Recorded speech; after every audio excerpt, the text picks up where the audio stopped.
Buenas tardes. En primer lugar, deseo darle las gracias a la Bolsa de Comercio, y en especial a su presidente, Adelmo Gavi, por invitarme y por tremendas palabras. Les aviso que el discurso no va a ser tan divertido como el del otro día. Este va a ser un discurso técnico, digamos, es otra tribuna. También quiero agradecer al querido Claudio Suchovicki, que fue quien hizo las gestiones para que yo pudiera estar aquí. Así que para mí es un placer enorme estar dando esta charla. La charla lleva por nombre Dinero, Precios y Tipo de Cambio, pero también se podría llamar emisión, inflación y devaluación. La charla está separada en dos partes.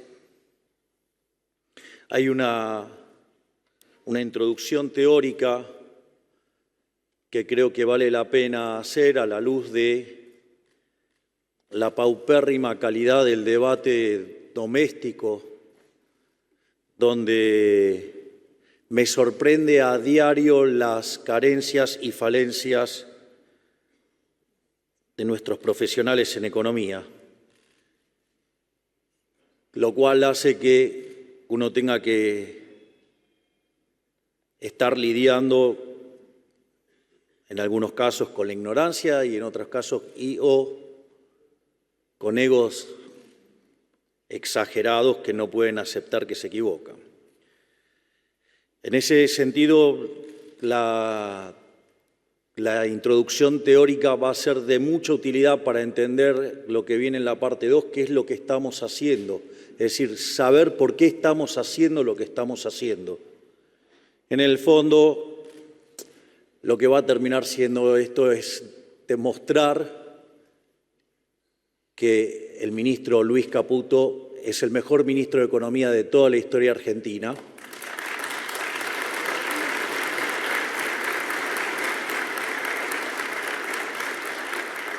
Y que lo que está haciendo junto a Pablo Kirchner y con Santiago Bausili es una tarea enorme, monumental, y que solo la historia podrá dar cuenta del trabajo fabuloso que están haciendo, y que yo tengo el privilegio de ser el presidente que tiene este privilegio de tenerlos a ellos haciendo este trabajo.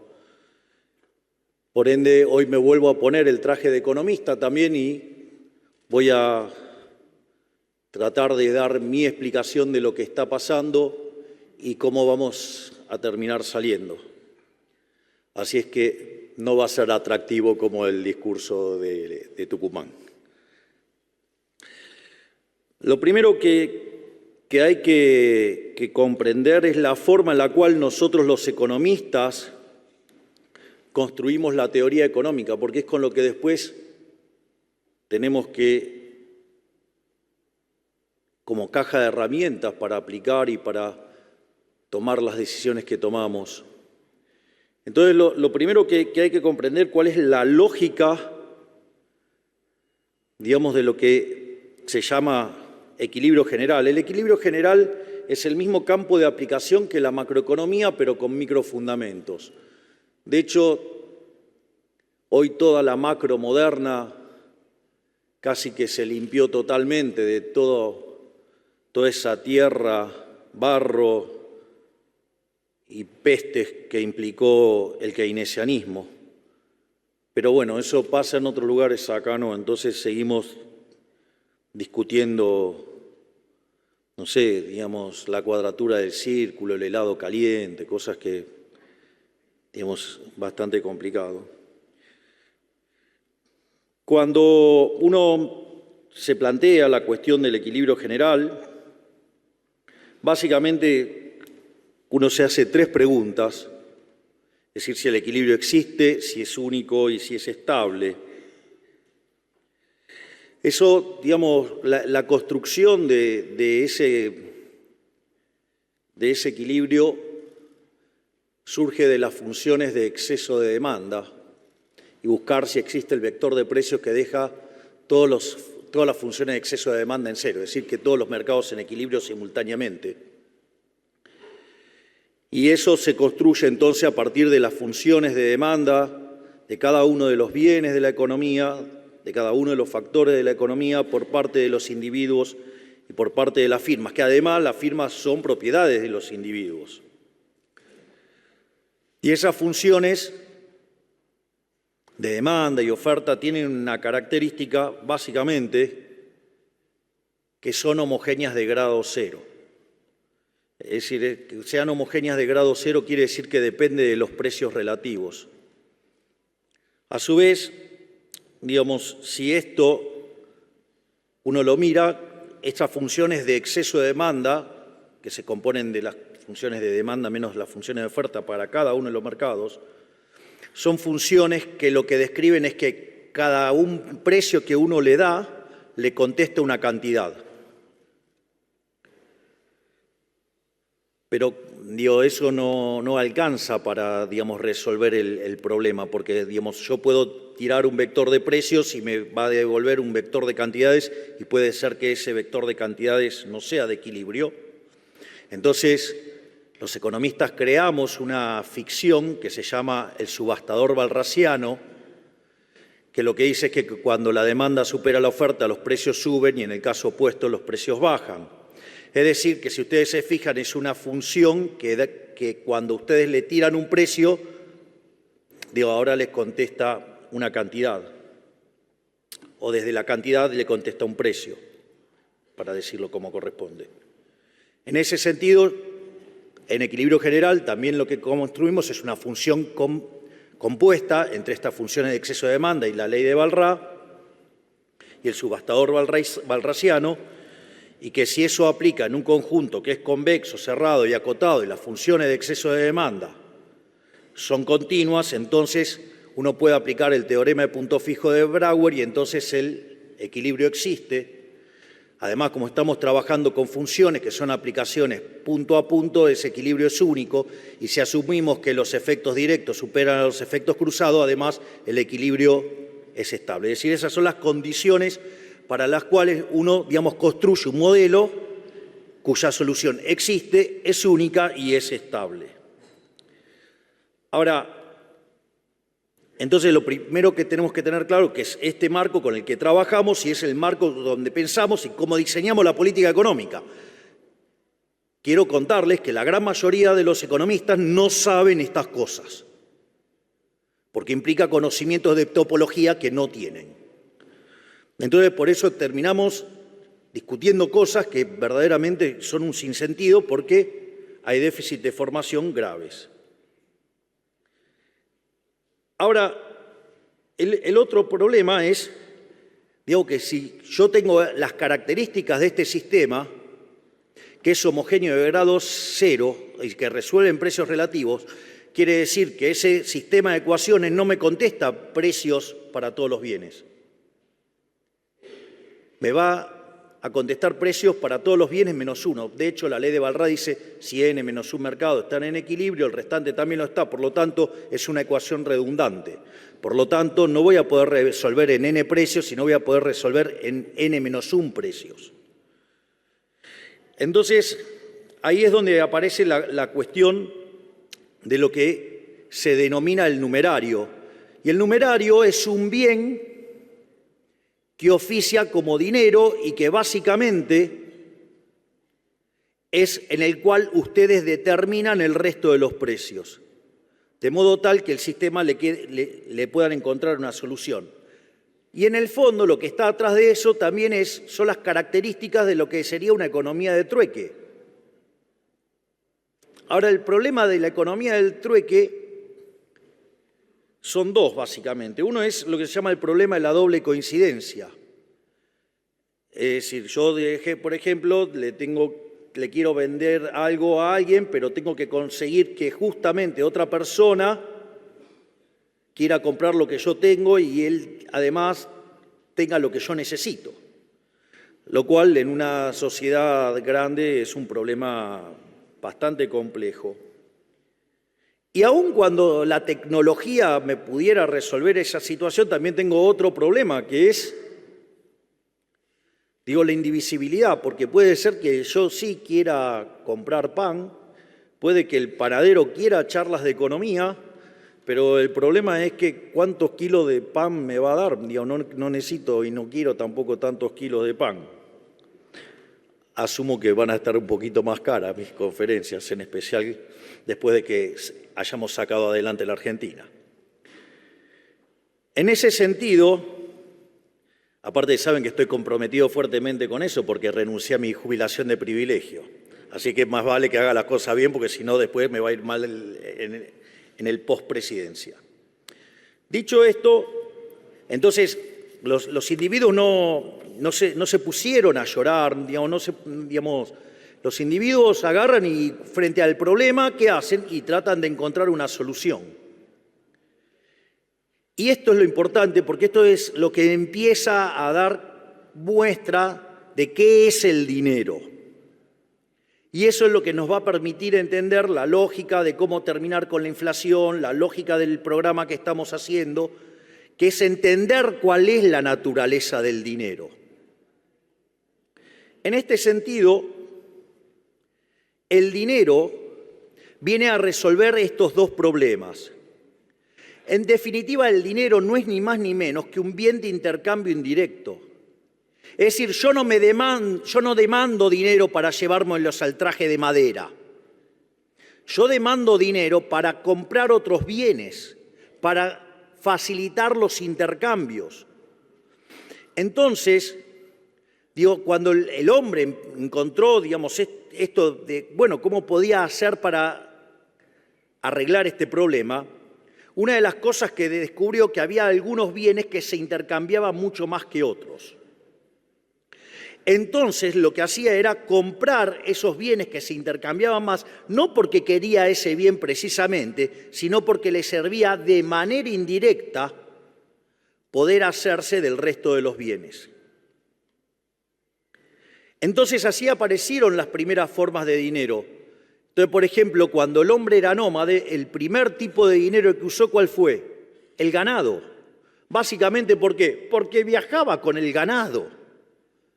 Y como el ganado era algo que todos querían, entonces le servía para intercambiar, ya sea si quería propiamente ganado o si quería otros bienes, y podía utilizar el ganado como bien de intercambio indirecto. Si ustedes se fijan, eso ya representa una forma de dinero, que es un dinero mercancía. Naturalmente, después el hombre evolucionó, se convirtió en sedentario. Entonces, por ejemplo, algo que consumía mucho era pan. Entonces, naturalmente, la moneda se transformó ¿en cuál? En el trigo. ¿Por qué? Porque, era la forma de hacer intercambios indirectos, era la forma que permitía poder lograr transacciones. O así también fue con la sal, con el lino, con el tabaco. Ahora, si ustedes se fijan, entonces, ahora al hacer eso, ustedes se encuentran con que ya tienen una unidad de cuenta, es decir, van a fijar esos precios en esa unidad, ya sea el ganado, el trigo, la sal, el lino, el tabaco. Es un medio de pago generalizado, porque dadas las costumbres del lugar, lo pueden utilizar, o sea, está generalizado y aceptado, pero tiene un problema, que es que no opera como reserva de valor. Cualquiera de los bienes que acabamos de señalar tiene como característica que se deprecia en el tiempo. O dicho de otra manera, tienen una tasa de interés negativa. Por ejemplo, un bien con tasa de interés negativa es el helado. Ustedes se compran el helado, si no se lo comen, se le derrite. Bueno, estos bienes, con el paso del tiempo se degradaban. A partir de eso es que entonces aparecen las monedas metálicas, donde el oro se usaba para las transacciones grandes, la plata se utilizaba para las transacciones más chicas, y el bronce aparece porque había estado que quería gastar más dinero del que tenían. Ahora, ¿cuál es el problema con este tipo de monedas? Aparece un problema que es el problema de la portabilidad. Por eso a mí siempre, cuando hablo de estos temas, me gusta mucho hablar de la serie El Zorro. Digamos que con todos los años que la llevan pasándola, imagino que el 90% de los que estamos acá ha visto El Zorro. El Zorro verdaderamente es un héroe, es un verdadero héroe. El Zorro es anarcocapitalista. Es un anarquista de mercado y obviamente, es demonizado. Y seguramente que si estuvieran los medios de comunicación ensobrados por el capitán Monasterio, sería un terrible delincuente. Pero el Zorro era fabuloso. ¿Por qué, es fabuloso lo del Zorro? Porque en el Zorro no hay dinero papel. Entonces, cuando venía alguien del puerto y venía a comercializar, evidentemente no solo traía mercancía, sino que también ¿qué traía? Oro. Era como que llevaba una etiqueta en la cabeza que decía, tengo oro. Entonces, ¿qué pasa? Eran como penal sin arquero. Digo, ¿por qué? Porque, para los delincuentes eso era fácil, sabían que ahí había oro. Entonces, es interesante porque el Zorro que hacía combatía a esos delincuentes. ¿Y por qué también es interesante que combatía a esos delincuentes? Porque si los delincuentes hubieran sido exitosos, el comercio de la ciudad hubiera caído. Y si hubiera caído el comercio, la calidad de vida les hubiera empeorado fenomenalmente. Con lo cual el Zorro defendía no solo la propiedad privada, sino que además defendía el bienestar de los que vivían en la ciudad porque básicamente los cuidaba. Es más, no solo eso, sino que además se peleaba con el capitán Monasterios y los demás, con lo cual, que además, ¿qué hacían? Le cobraban impuestos. Sí, un héroe total. Es decir, personaje fabuloso. Ahora, para evitar este problema, digo que este no es un problema nuevo y que pasaba antes de que se creara el dinero papel, entonces dijeron, bueno, vamos a arreglar esto. ¿Y qué hicieron? Había instituciones donde ustedes depositaban el oro o la plata y a cambio le daban un papel. Y entonces ustedes intercambiaban esos papeles y así hacían transacciones. Hasta ahí la historia es bastante linda hasta que hubo algún par de revueltas, que algunos emitieron más papelitos que lo que les correspondía. En un proceso de mercado los hubieran linchado y se acababa el problema. Pero cuando apareció el linchamiento, apareció el Estado, alguna de las formas que haya tenido cuando apareció todo esto, y ¿qué hizo? Se apropió de eso, y entonces, en el fondo, se apropió de la maquinita de imprimir billetes, y como perdía valor, entonces, ¿qué hizo? Impuso el curso forzoso. Y al momento que impusieron el curso forzoso para que ustedes no pudieran sustituir monedas, los obligaban a demandar la moneda doméstica y por lo tanto le ampliaban la base del impuesto inflacionario para robarlos. Una historia bastante conocida en el caso argentino, desde que se creó esa institución nefasta que está en Reconquista 266 llamado Banco Central de la República Argentina.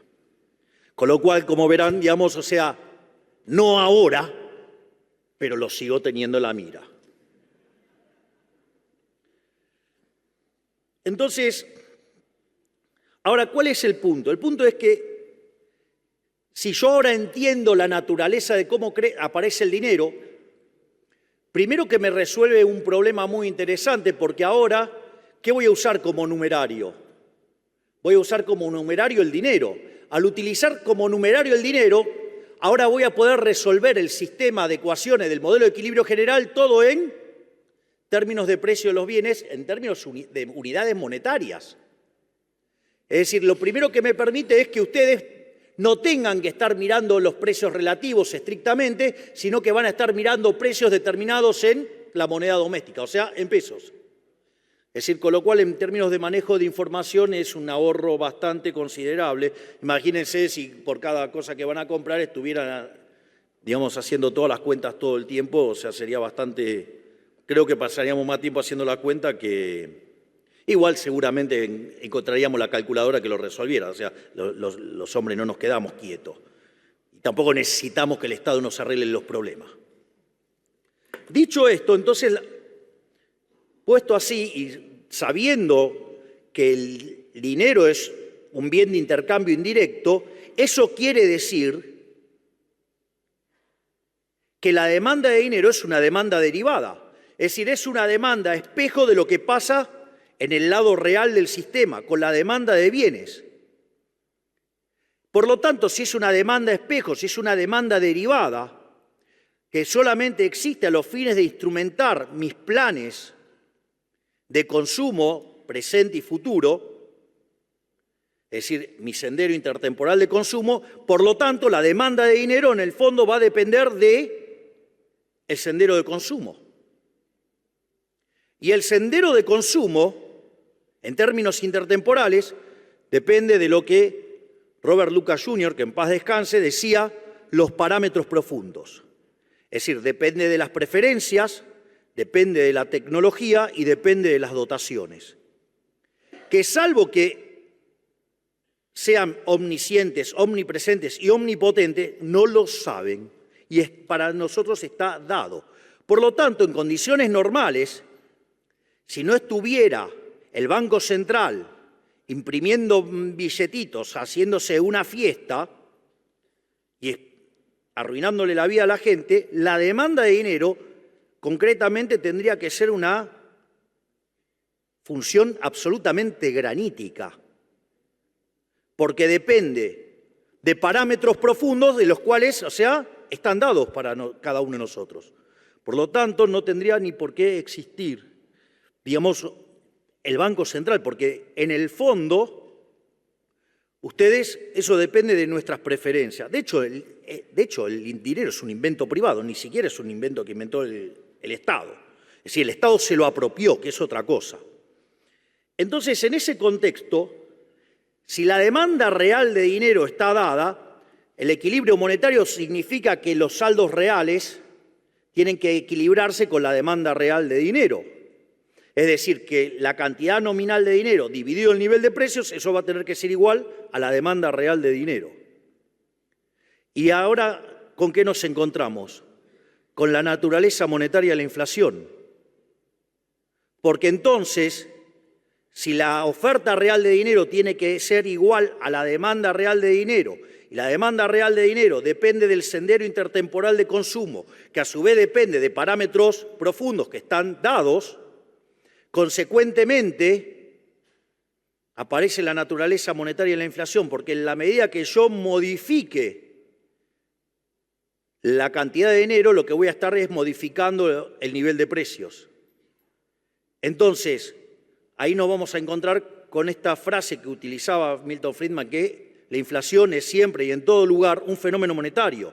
Es decir, y lo único que puede hacer el Banco Central es determinar la escala nominal de la economía. Y el nivel de precios va a venir determinado, ¿por qué? Por el cociente entre la oferta de dinero, que es lo que controla el Banco Central, contra la demanda de dinero, que lo determinan ustedes. Por lo tanto, lo único que hace el Banco Central cuando modifica la cantidad de dinero es modificar el nivel de precios. De ahí la naturaleza monetaria de la inflación. Es decir, ¿qué inflación multicausal? No hay inflación multicausal. Es decir, llamará multicausal a los distintos disparates por los cuales un Banco Central emite.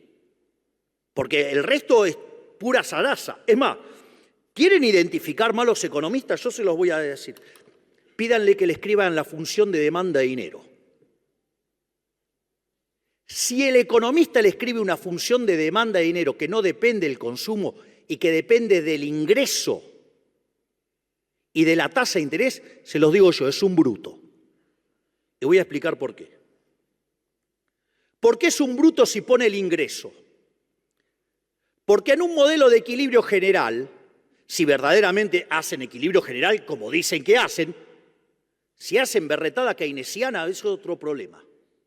Digo, ahí ustedes pueden, digamos, lo llaman a Copperfield y que les escriba todas las funciones que quiera. No saben lo creativo que puedo hacer para ponerle funciones, si quieren. Le hago funciones de lo que se le dé la gana. Pero en un sistema de equilibrio general, sus ingresos vienen determinados por el valor de sus dotaciones que ustedes venden en el mercado, ejemplo, el ocio que entregan en el mercado, y a eso le tendrían que sumar ¿qué cosa? La participación que ustedes tienen en los beneficios. Poner el ingreso en la función de demanda de dinero es una de las tantas brutalidades que hizo Keynes, que Keynes no era economista, que solamente tomó un curso de economía con Marshall, que era el campeón del equilibrio parcial. Entonces ustedes cuando construyen una función de demanda, de equilibrio parcial, pueden poner el ingreso. Pero ustedes no pueden hacer eso en equilibrio general porque el ingreso está determinado como parte del sistema. Por lo tanto, no pueden hacer eso. ¿Y para qué lo hizo? Lo hizo para poder derivar el multiplicador. Y el multiplicador no es ni más ni menos que la violación de la restricción de presupuesto. Por eso es divertido, digamos, o sea, cuando ustedes tienen un keynesiano, ¿qué va a querer? Y hacer déficit fiscal. Si es magia. Claro, viola la restricción de presupuesto. Entonces, ahí, digamos, ya saben que si les puso el ingreso, la cosa no va. Y la otra cosa que también es otra burrada es poner la tasa de interés. Porque la tasa de interés es el precio relativo de los bienes presentes respecto a los bienes futuros. O sea, ¿por qué, digamos, el ahorro aumenta cuando sube la tasa de interés? Y porque los bienes presentes se hacen más caros respecto a los bienes futuros, entonces, ¿qué hacen? Consumen menos hoy para consumir más mañana. Pero eso es un mecanismo indirecto. ¿Y por qué, digamos, aumenta la inversión cuando cae la tasa de interés? Porque los bienes futuros son más caros que los bienes presentes. Entonces, ustedes tienen incentivo de pasar la producción del presente al futuro. Y ahí determinan entre ahorro e inversión, digamos, la tasa de interés vixeliana, la tasa de interés natural. Pero en realidad son los precios relativos de los bienes presentes respecto a los futuros. Es más, digamos, va a estar en equilibrio intertemporalmente la economía cuando ese precio relativo en cada uno de los bienes presentes respecto al futuro sean todos iguales. Y ahí ustedes van a conseguir el equilibrio. Si no, van a poder hacer arbitrajes, tantos presentes como intertemporales. Por lo tanto, digamos, o sea, cuando vean, digamos, economistas poniendo esas funciones, o sea, pregúntele si verdaderamente están haciendo equilibrio general, porque si le dice que sí, están mintiendo. O sea, y eso, digamos, está mal en muchos libros de texto también. Entonces, cuando ustedes toman las funciones de equilibrio general, solamente dependen de los precios. ¿Por qué? Porque contempla los precios presentes y los precios futuros. Dicho esto, digo, no estoy aspirando a ser Roberto Carlos entre mis pares, pero bueno, tengo más de 15 millones de argentinos que me acompañaron. Dicho esto,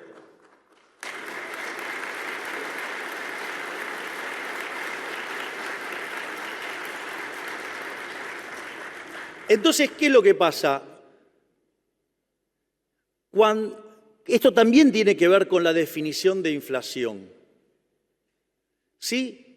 Porque ustedes pueden usar la definición que más adoptaron los economistas después de la aparición de Keynes, que es la suba generalizada de precios. Bueno, si ustedes lo piensan en esos términos, no va a faltar el cavernícola que quiera arreglar el problema, ¿cómo? Controlando precios. Hay un pequeño detalle que viola el derecho de propiedad y que eso, digamos, hace que entonces la oferta se retire y consecuentemente le genere la escasez. Pero, digamos, o sea, pero la gran mayoría de los economistas, ustedes le preguntan qué es el mercado y empiezan a tratar de describirle un dibujito y no saben que atrás de ese dibujito hay derechos de propiedad, hay un montón de cosas. Pero al margen de eso, entonces cuando ustedes generan un exceso de oferta, ya sea o porque sube la oferta o porque cae la demanda o pasan las dos cosas a la vez, lo que va a ocurrir es que el poder adquisitivo del dinero cae. Es decir, que todos los precios expresados en unidades monetarias suben. De hecho, salvo que ustedes estén haciendo desastres con la tasa de inflación y terminen pulverizando la demanda de dinero, Ustedes lo que van a tener es que cuando suban la oferta de dinero, eso va a llevar a una pérdida de poder adquisitivo del dinero y todos los precios expresados en unidades monetarias van a subir. Por eso, era sabia la Carta Orgánica original del Banco Central que decía, es misión fundamental del Banco Central preservar el valor de la moneda. No le salió, ¿no? Porque sacarle 13 ceros a la moneda, le podríamos sacar 3 más, claramente no le salió. Lo bueno es que sepamos que nunca le va a salir bien. Pero más allá de eso, ahí también aparece otra chantada de los economistas que se llama el pass-through, el paso de la devaluación a precios. Es una tontería del tamaño de una casa. ¿Por qué es una tontería? Porque si la inflación, es siempre y en todo lugar un fenómeno monetario generado por un exceso de oferta de dinero que lleva a una pérdida de poder adquisitivo del dinero, todos los precios expresados en unidades monetarias suben. O sea, el tipo de cambio es un precio más, es el precio de una moneda extranjera, no sé, el dólar, el precio del dólar. Entonces sube porque en realidad no es que sube el dólar, está perdiendo poder adquisitivo el peso.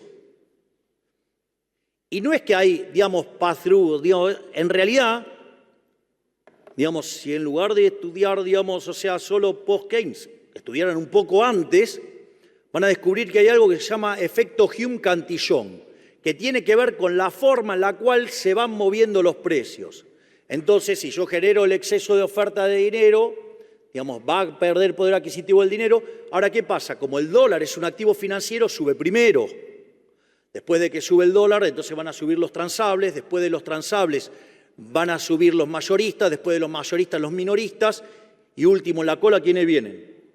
Los asalariados. Por eso, cuando usted genera un proceso de devaluación, como eso va a llevar que en dinámica los salarios queden en la cola, la caída en el salario real va a derivar en que le aumente la cantidad de pobres e indigentes. ¿Qué pass-through? Se llama efecto Hume-Cantillon. O sea, pero de vuelta. Como no tienen modelos de equilibrio de verdad, inventan estos atajos metodológicos que son falsos y que son nada más que un abuso de la matemática. Entonces, ahora ya empezamos a acercarnos más a lo que, ya llegamos a lo que es la teoría monetaria de la inflación. Bueno, la extensión a economías abiertas es muy fácil, es muy extrapolable, porque en realidad, si yo tengo una economía abierta, yo voy a tener una relación entre los bienes internacionales y los bienes locales. Es decir, yo sé que por la ley del precio único o paridad del poder de compra, que es la versión, si ustedes quieren, de equilibrio general de la ley del precio único, sé que el precio doméstico es igual al tipo de cambio multiplicado por el nivel de precios internacional. Y es más, si soy una economía pequeña, encima de los precios internacionales están dados. Quiere decir que entonces el tipo de cambio va a venir determinado por el cociente de los precios locales dividido los precios internacionales. Y si yo sé que los bienes domésticos, el precio viene determinado por la oferta de dinero dividido la demanda real de dinero, lo mismo aplica también para el resto del mundo. Consecuentemente, nos encontramos con algo que se llaman las condiciones monetarias relativas. Y es que el tipo de cambio viene determinado por la oferta de dinero doméstica respecto de la oferta de dinero internacional y la demanda de dinero internacional respecto de la demanda de dinero local. En este sentido, si la demanda de dinero y la oferta de dinero en el mundo estuvieran dadas, cuando yo emito, dada la cantidad de demanda de dinero, no solo me va a subir el nivel de precios, sino que también me va a subir el tipo de cambio. Es decir, con lo cual les paso un dato. O sea, si yo dejo de emitir, no hay motivo para que suba el tipo de cambio. De ahí viene emisión cero. Es decir, estamos terminando con el problema de la inflación y obviamente del tipo de cambio. Es decir, nada más, lo único que tenían que hacer es ir a buscar en un libro de texto qué son las condiciones monetarias relativas. y cómo, digamos, eso se interactúa y cómo mapea con el modelo de la paridad del poder de compra. Pero parece que tenemos economistas que no saben ni siquiera multiplicar y dividir.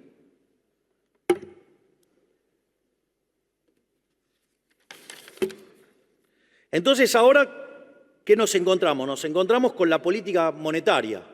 Entonces, ustedes pueden seguir distintos modelos o distintas formas de política monetaria. Pueden utilizar una política monetaria exógena, digo, donde controlan la cantidad de dinero. Entonces, cuando ustedes determinan la cantidad de dinero, ¿qué van a estar determinando? Van a estar determinando la tasa de inflación. Van a determinar en rigor el nivel de precios y, por ende, la tasa a la cual varía la cantidad de dinero va a determinar la tasa de inflación. Ahora, ustedes podrían utilizar otros mecanismos.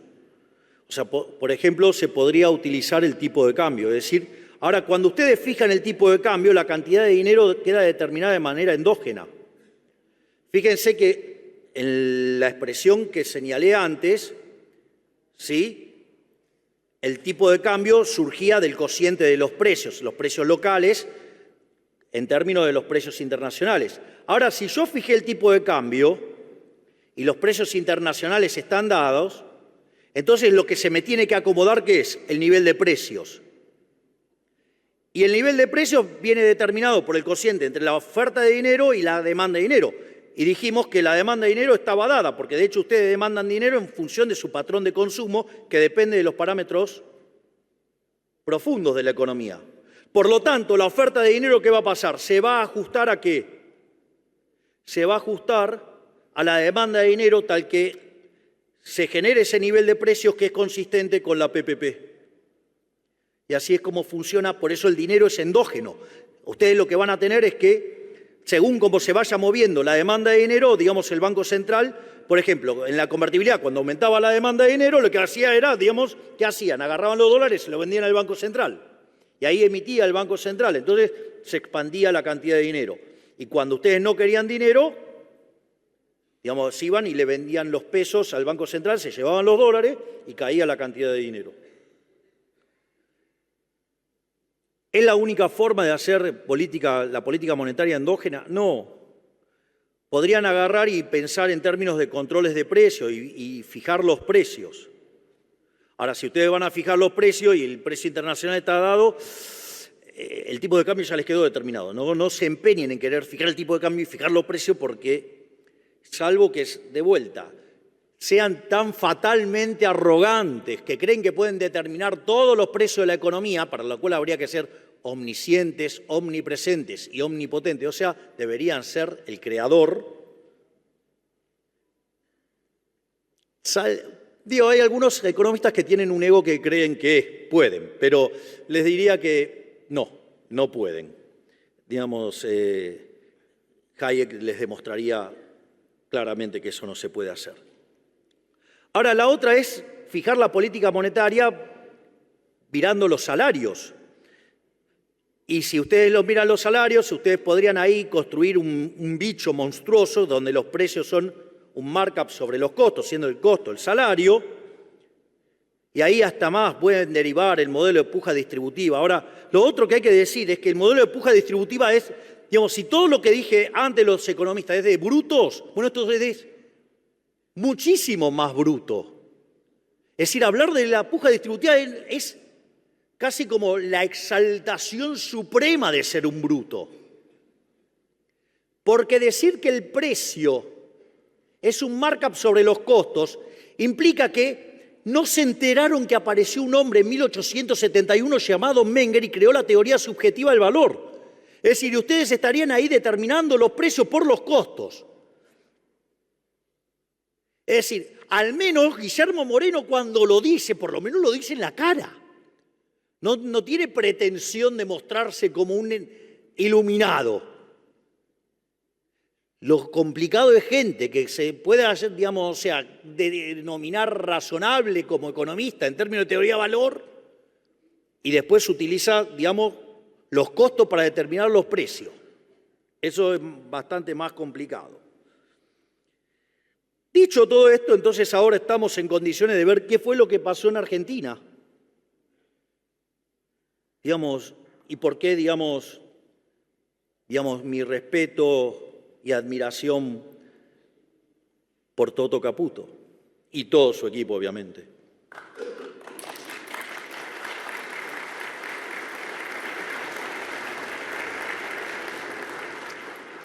Como bien decía Adelmo, nosotros cuando ganamos, ganamos con dos mandatos muy claros. El tercero apareció luego. Pero el primer mandato era terminar con la inflación. Es decir, terminar con la inflación. El otro mandato era terminar con la inseguridad. Y vaya que la ministra, la doctora Patricia Bullrich, está haciendo un trabajo enorme, monumental, sublime, porque está poniendo a los delincuentes en la cárcel.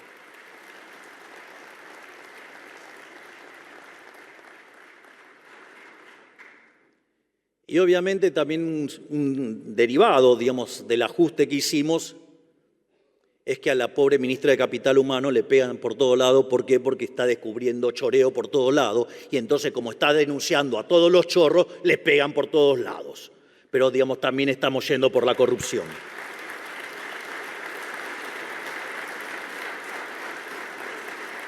Ahora, volviendo al tema de la inflación, cuando estábamos allá por el mes de diciembre, la inflación venía corriendo al 1% diario. Eso, si ustedes lo anualizan, da cerca de 3.700 o 3.600 y algo. Ahora, cuando ustedes tomaban las dos primeras semanas de diciembre, ya venía más rápido y si lo anualizaban les daba el 7.500 diario, anual. Entonces ustedes pueden decir, no, bueno, pero esto es una exageración. De hecho, yo recuerdo que cuando llegamos al poder, una de las cosas que hice en el discurso fue decirle la verdad a la gente. Bueno, de hecho es la primera vez en la historia, digamos, no solo que gana un liberal libertario, que obviamente, digamos, ¿qué pretendían? ¿Que un liberal libertario gane en condiciones normales de presión y temperatura? Era obvio que tenía que ser un caos, porque si no hubieran seguido ganando los populistas. Eso, digamos, eso hay que internalizarlo. Lo segundo es que nosotros mostrábamos que esa tasa de inflación, si había convalidación monetaria, podía llegar a niveles del 15.000%, que tenía que ver con los desequilibrios monetarios más las necesidades de emisión y el descalabro que había dentro del Banco Central. En ese sentido, fue muy interesante, porque, y esto, digamos, o sea, por eso, digamos, ahí muestra la deshonestidad intelectual de los economistas, porque como le pifiaron recurrentemente, entonces tratan de mostrar la historia que menos les duele en términos de pifiada, porque cuando ustedes toman la inflación mayorista del mes de diciembre fue 54%.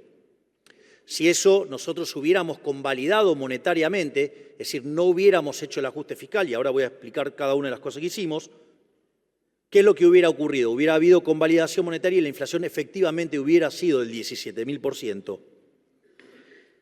Y con el último dato de inflación mayorista, que estuvo en 3,5, eso es una inflación del 50%. Es decir, el gigante que está aquí delante llevó la tasa de inflación del 17.000 al 50%. Miren si no es un gigante.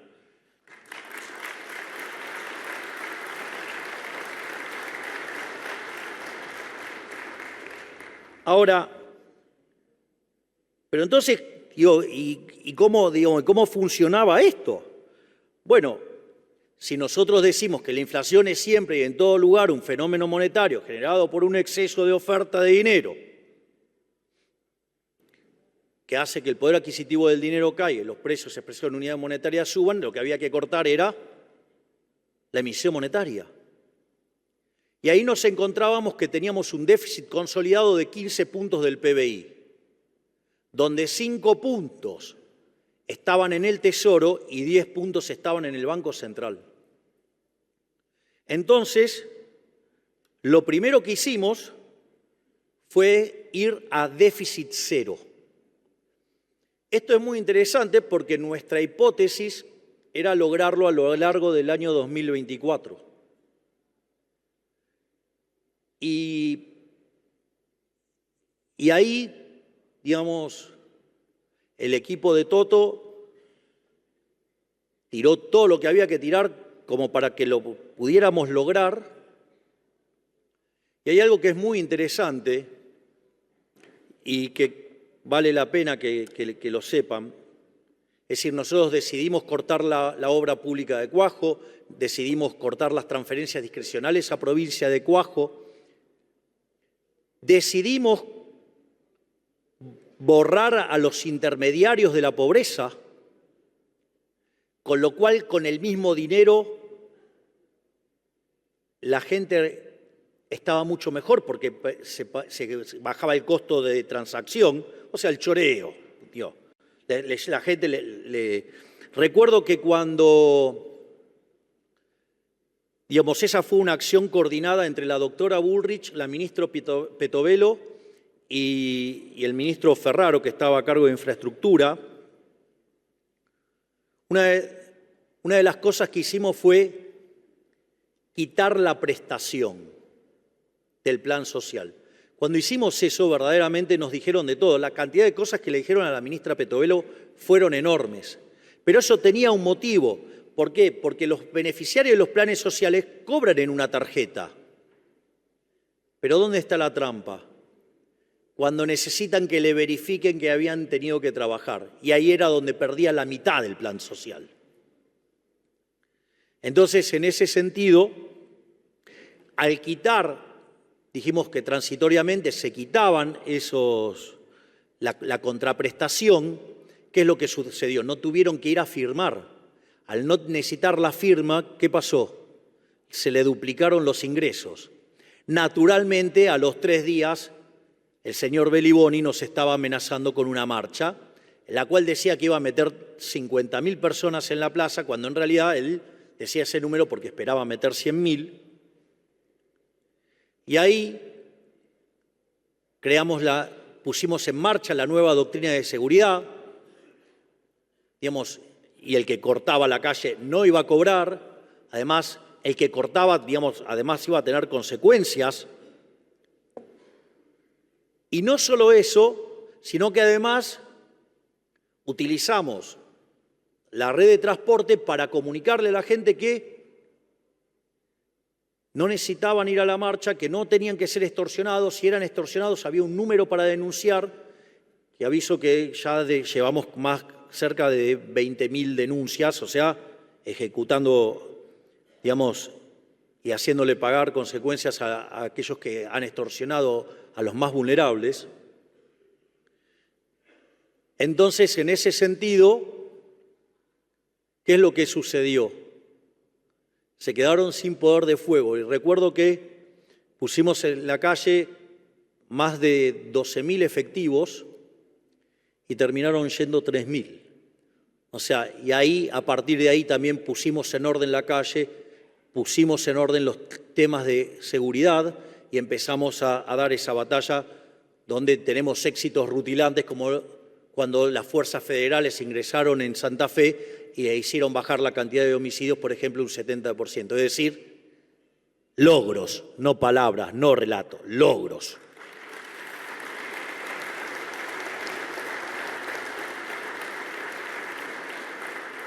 Y ni que hablar todos estos estafadores que están ahora paseando por la justicia y que van a pagar las consecuencias de haberle robado el pan a los más vulnerables. Volviendo al tema del ajuste fiscal, también, digamos, empezamos a eliminar los subsidios económicos y es muy gracioso porque cuando nosotros habíamos hecho campaña con una motosierra. También echamos un montón de empleados públicos y también, digamos, no les seguimos paso a paso la inflación a los salarios públicos. Y en ese contexto sí que hubo motosierra, pero aparecieron los catadores de ajustes. Es decir, unos chantas que decían que, por ejemplo, que no se podía ajustar más que 1% del PBI en un año, y que era un gran logro eso.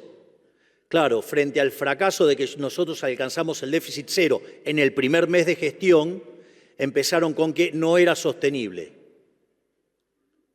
Tuvimos superávit también en febrero, en marzo, en abril, en mayo, junio, y en junio también, a pesar de la estacionalidad del pago del aguinaldo. Entonces empezaron los catadores de ajuste, o sea, los que no se podía hacer ajuste, ahora empezaron con la calidad del ajuste. Entonces era mucha licuadora y tijerita. Cuando ustedes repasan lo que estamos ajustando, más del 90% es motosierra. Pero bueno, digamos, necesitan lavar sus culpas. Los pifiadores seriales necesitan lavar sus culpas. Si no, vayan, agarren los reportes que hacían en diciembre. Miren cómo le pifiaron todos. Ni les digo cuando decían que teníamos que poner el tipo de cambio en 600. Y si nos salía bien, el sendero de inflación que estimaban era más alto que el que tuvimos. Y después nos vienen a correr con el tipo de cambio real. Tienen un problema con el modelo. O sea, tienen un problema del modelo. Tienen mucha zaraza y poca matemática, por decirlo de alguna manera.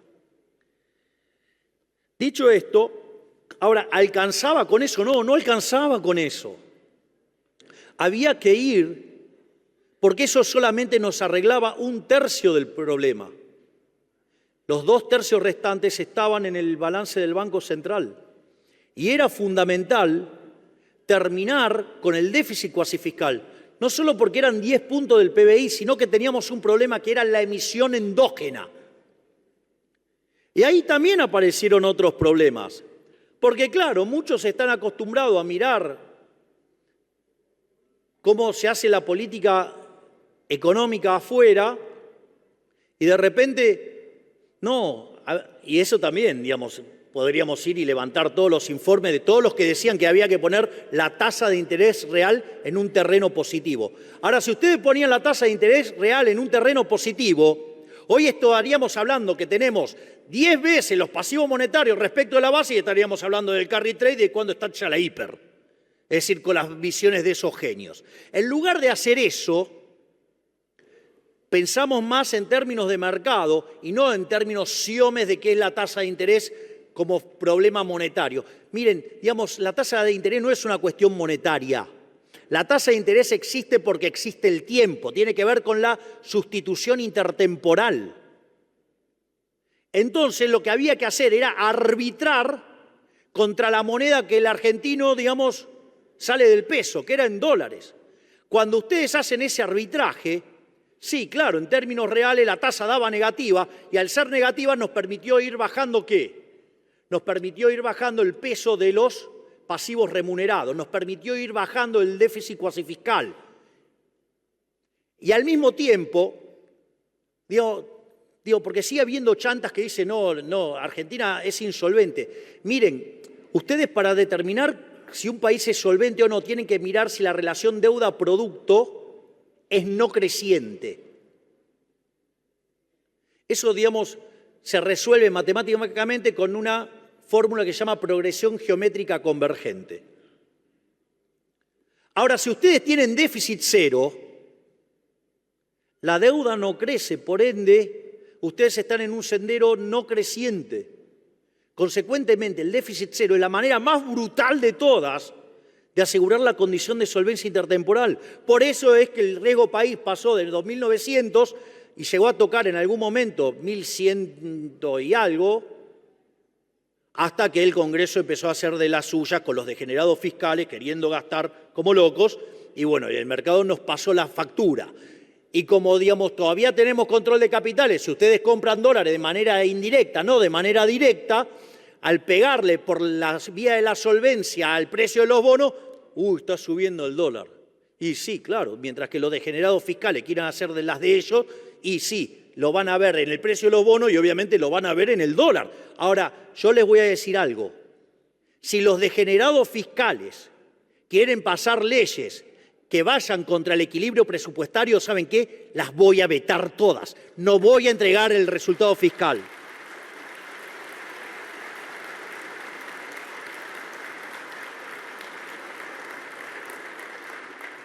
Y mientras que consolidábamos la solvencia fiscal, íbamos generando excedentes de caja y además íbamos licuando y corrigiendo el problema del balance del Banco Central, y con la tasa de inflación cayendo, se empezó a recrear una curva de pesos. Por eso siempre menciono también la enorme tarea del doctor Pablo Quirno, porque desde la política financiera se empezó a recrear una curva de pesos que es lo que hoy nos permite terminar de una vez por todas con el problema de los pasivos remunerados y con la emisión endógena de los pasivos remunerados para poder, sí, ahora avanzar en la segunda etapa del programa, que es la emisión cero. Por eso, terminado el déficit fiscal, terminado el problema de la generación endógena de dinero, nos resta resolver dos cuestiones. Una es el tema de los puts. Este tema, que parecía una abstracción, hace unos días ustedes vieron lo que podía causar. Pero dada la fuerte posición que nosotros tenemos en las cuentas del Banco Central y nuestra posición de caja en el Banco Nación, pudimos derrotar a ese banco con intenciones golpistas. Dicho esto, estamos avanzando en un acuerdo para terminar con el problema de los puts. Entonces la pregunta es, ¿cuándo salimos del cepo? Nosotros vamos a salir del cepo, digamos, y siempre lo dijimos, no es que no lo dijimos. Dijimos que había que alcanzar el equilibrio fiscal, chequeado, adentro. Dijimos que hay que terminar con los remunerados, adentro. Hay que terminar con los puts, los tenemos jaque mate. Y lo otro que necesitamos es la convergencia de la tasa de inflación. El primer escalón al que le tenemos que apuntar es justamente a que mapee la tasa de inflación con la tasa de devaluación. Una vez que alcancemos una inflación en torno al 2% mensual, vamos a ir por una tasa de inflación del 1% mensual. Y cuando la inflación haya desaparecido, cuando esté en niveles cercanos a cero, ahí vamos a tener que elegir si vamos a un esquema de devaluación cero, o sea, que sería tipo de cambio fijo, o dejamos flotar. Y también dijimos cuáles eran las condiciones. Porque ¿qué es lo que pasa? Las cuentas del sector externo en Argentina tienen estacionalidad. Digo, ¿qué pasaría si con todo el frío que estuvo haciendo estos últimos días nosotros no comprábamos gas? Hubiéramos defendido los dólares, pero ¿qué hubiera pasado?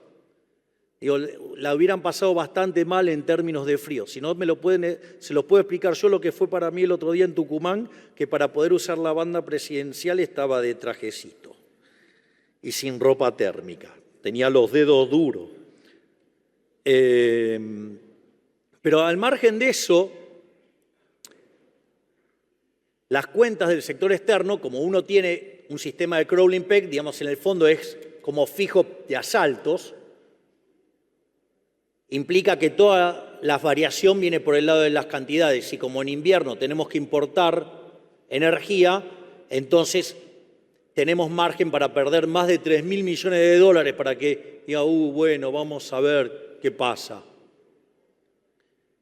O sea, con lo cual, digo, si se empiezan a alterar porque perdemos dólares, es normal. Y le voy a decir algo, si hace más frío se pierden más dólares y si hace menos frío se pierden menos. Porque tiene que ver con eso. Ahora, ¿qué es lo que pasa? En esa dinámica, nosotros vamos a estar contrayendo la cantidad de dinero. Y el riesgo que tenemos es que la cantidad de dinero, por ejemplo, la base monetaria, sea muy baja. Y no sea cosa que por apretar tanto la cantidad de dinero terminemos ahogando la economía por acelerar la tasa de desinflación. Porque dicho sea de paso, además la economía empieza a mostrar signos de recuperación. Y además, ¿cómo va a venir la recuperación? Bueno, mire, primero ustedes lo están viendo, digamos, en los salarios reales del sector privado, claramente hace más de 2 meses que los salarios reales vienen subiendo y tampoco perdieron tanto como dicen. No solo eso, con el esquema de ajuste de las jubilaciones, en la medida que baja la tasa de inflación, las jubilaciones también le ganan. Por lo tanto, de corto plazo vamos a tener una recuperación de la demanda y vamos a empezar a salir.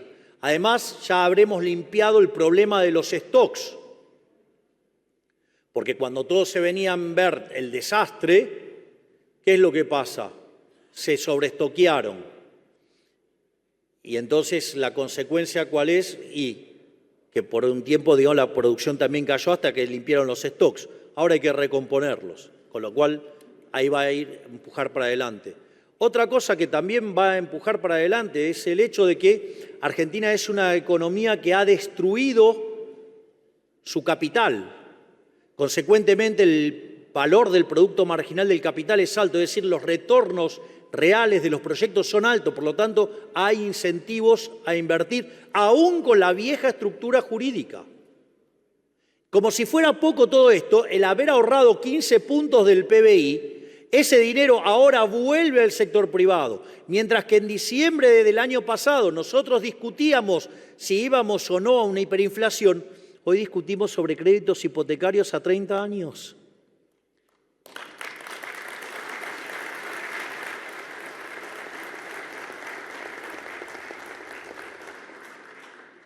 Entonces, como si todo esto fuera poco, también acá, digamos, hay también mucha deshonestidad. Logramos pasar la ley Bases con solamente el 15% de los diputados, con el 10% de los senadores, pasamos la reforma estructural más grande de la historia argentina, porque es 5 veces más grande que la reforma que hizo Menem. Y lo hicimos con la menor cantidad de legisladores en la historia. Gracias, Guillermo Francos.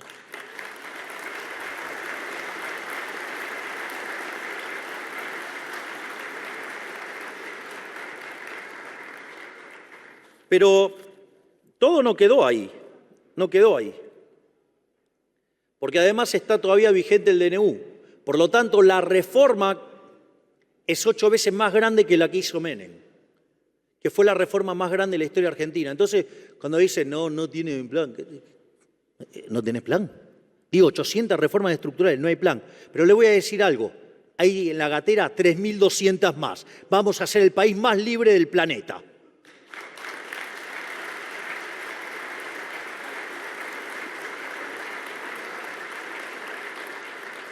De hecho, con la reforma que hemos enviado, vamos a saltar 90 puestos en términos de libertad económica.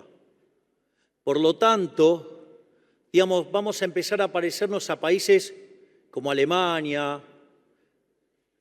unos vecinos que ahora están invadidos por la izquierda, los alemanes, así que no tanto por ahí.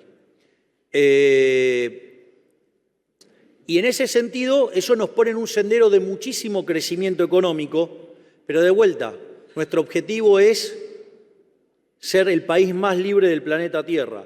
Y conforme, además, cuando terminemos el proceso de estabilización y abramos el cepo, eso además también va a repotenciar aún más el crecimiento económico porque va a permitir que venga inversión directa extranjera. Y toda esa situación en la cual se va a generar crecimiento económico, ahí hay que tomar decisiones.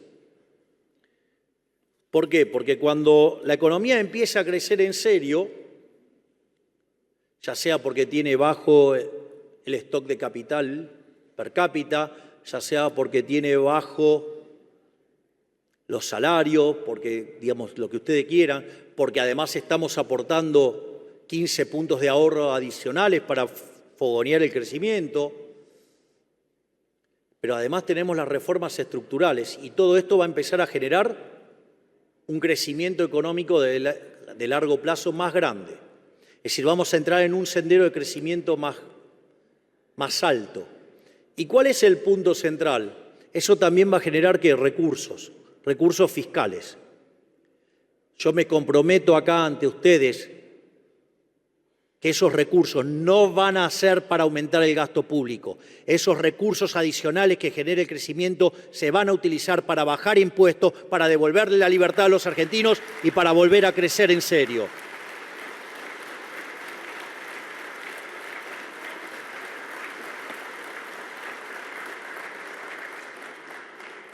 Por lo tanto, estamos volviendo a abrir el camino de la libertad, volviendo a abrazar las ideas de la libertad. Y si nos mantenemos en este camino y entendemos que esta vez el esfuerzo sí va a valer la pena, en 30 o 40 años vamos a ser nuevamente una de las máximas potencias mundiales, todo abrazado a las ideas de la libertad. Así es que muchísimas gracias y ¡viva la libertad, carajo!